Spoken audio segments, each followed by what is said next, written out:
Hello all, welcome back to Be a Creative.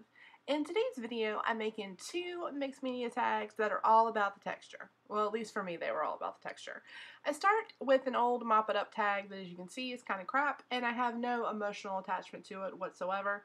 I'm laying down a pretty thick layer of gesso right over the top of the tag. I'm going to be doing a stenciling technique a little bit later on, and it really only works if there's a good layer of gesso that is completely dry.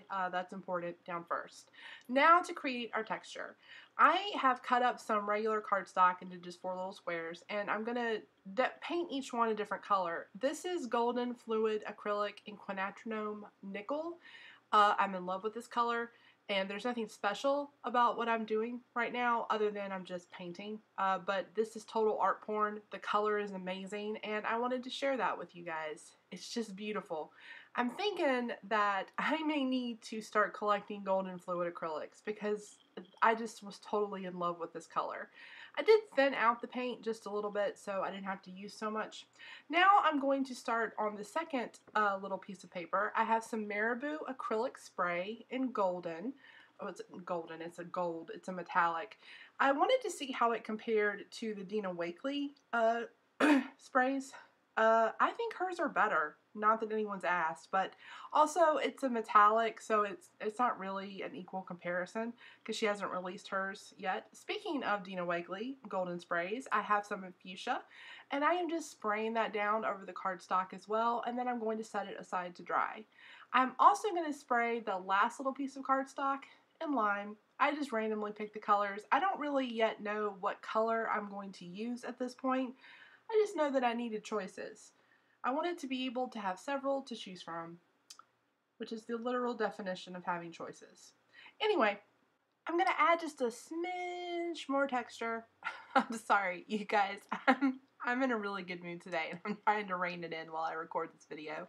I'm just going to add a little bit more texture to the background by adding some torn up pieces of book paper that I've ripped into some pretty thin strips, and I'm going to alternate them in kind of like a crisscross pattern across the page, starting on the left, and then I'm going to go to the right, and so on and so forth. I've just glued that down with some good old gel medium. Now it's time to create my texture. So I'm going to run those cardstock through that 3D Sizzix embossing folder. I think it's by Tim Holtz. And the texture that it creates, I was like losing my mind over this. It's so freaking awesome. I'm trying to show it to you a little bit right here so that you can see. I also can't wait to try this on regular watercolor paper on my gel plate. Let me know if you guys would be interested in seeing a video on that. I think it would be really cool. So I'm starting on my second tag, and that's another Mop It Up tag that I actually kind of liked. And because it already had so much acrylic paint over it, I didn't need to cover it with gesso. Now I'm doing the stencil trick reduction. I don't know. There's an actual name for this. I think I called it in an earlier video stencil reduction. But really, all you're doing is just removing paint through a stencil. That's it. It's not rocket science. But there are some tricks to make this work a little bit better. Trick number 1, it really only works if you already have a layer of gesso, or in this particular case, Dina Wakley gloss sprays and a mixture of acrylic paint. Because if it's just paper, you're not going to be able to pull it up to the same degree. The second tip that I would give you if you do this is put down a crap ton of paint. The more paint that you have to remove this, the better it works. And you can see that's what I'm doing here. I use my finger to put down a really thick layer of paint, and now again I'm just going to pull it right up through the stencil. And you'll see on this tag, because the paint was a little bit thicker, it was also sticky because the gel medium wasn't dry all the way, the resist works a lot better. Now I'm just switching colors for absolutely no reason. I was hoping that maybe a slight color contrast would give me a little bit more visual interest, but I don't really think it made that big of a difference. It definitely wasn't worth the time it took to dig through my paints to find that. Anyway, I did the same thing through that that second color. Now I'm going to add my texture. So I'm ripping up the cardstock that I ran through the embossing folder. In my head, I was thinking that I wanted a nice little ripped piece that kind of framed the tag, which is what you're seeing me do here. But as you can see, once I actually do it, I'm not I'm not crazy about that. It was covering up too much of the tag. So I'm going back in and I'm going to rip another piece.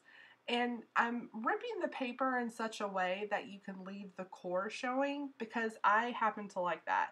I'm still on the fence about that one, so I'm just going to scooch that off to the side and start working on my second one. I really wanted to, well, let me say, I had intended to use the fuchsia because you can see the little fuchsia coming through the tag, and I thought, ooh, that's a wonderful play. But as I put it down, I realized that lime, y'all, it was calling me. It was like, hey, Shannon, use me. You know you want to. Sorry, I was trying to do a whisper, but it was coming out kind of creepy. It was literally calling my name, saying, use me, Shannon, because this tag needs a pop of lime. And you know what? The cardstock, it was right. It knows. It knows itself. Who would have thought that? But I'm still being kind of stubborn, and I'm thinking, I want that fuchsia in there. So I'm just going to wind up scooting the whole thing off to the side because I just wasn't sure what I wanted to do. Now I'm going to work on my focal points. I make two focal points in the same way. I'm only going to show you the first one. And I actually did this in an earlier video where I wound up not even using the focal points. But this time I did because I had some type of a plan. I have a little piece of Yupo paper and some Holtz Alcohol inks in black and mushroom. And I'm just randomly covering up the Yupo paper. There's nothing intentional about this at all, just to make sure the whole thing is covered.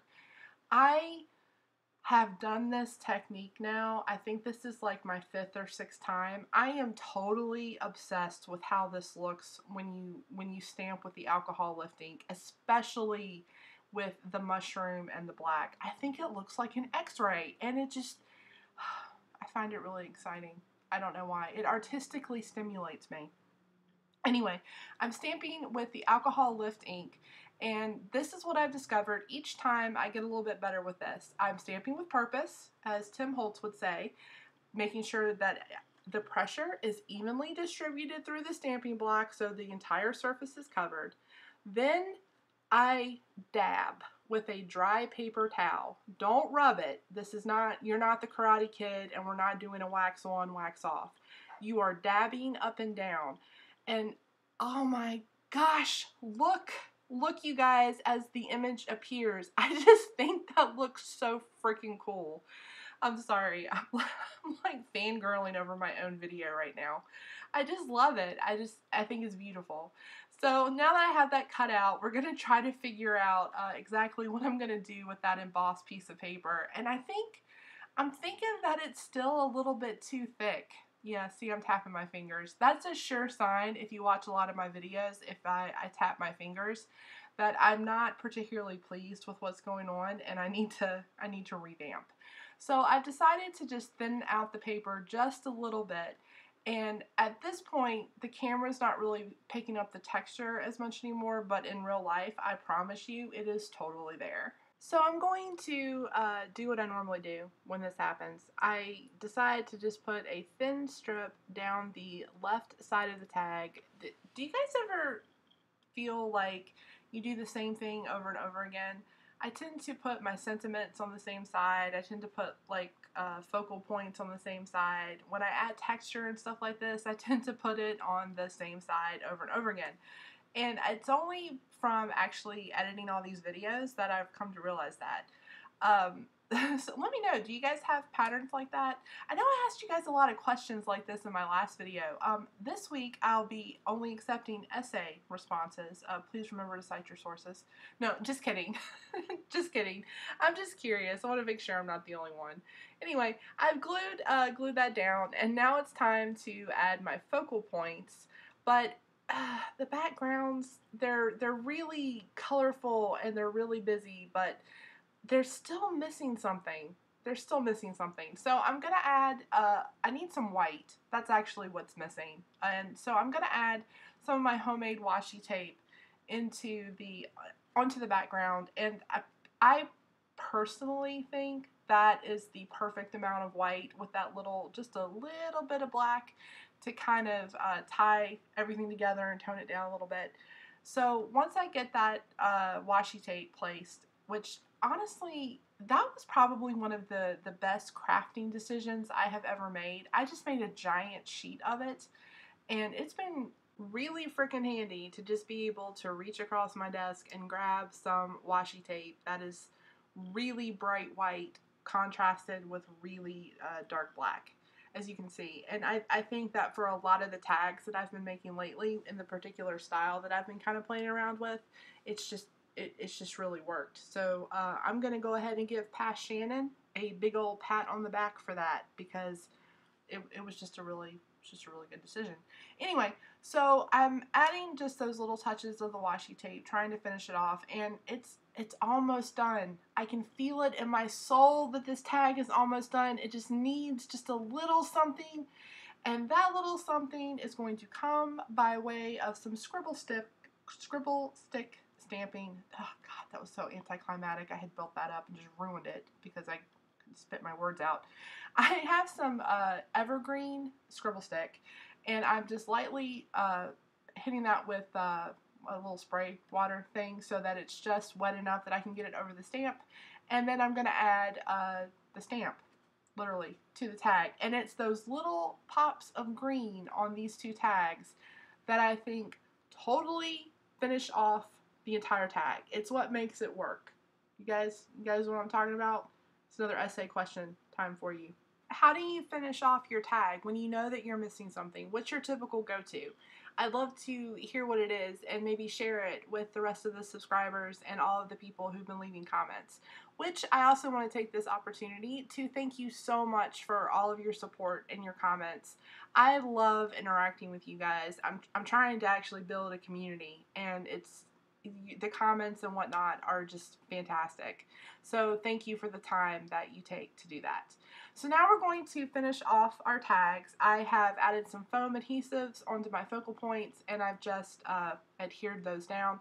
And I almost didn't put a sentiment. I really was going to try not to, but I decided that Primitive Icons, no, that's not the name of it. This stamp set by Dina Wakley with the art font, it just fit perfectly with the tag. So I'm stamping that down with some StazOn ink directly onto the tag, and I totally love how these turned out. Let me know in the comments below which one is your favorite. As always, guys, thank you so much for your time, and I will see you next time.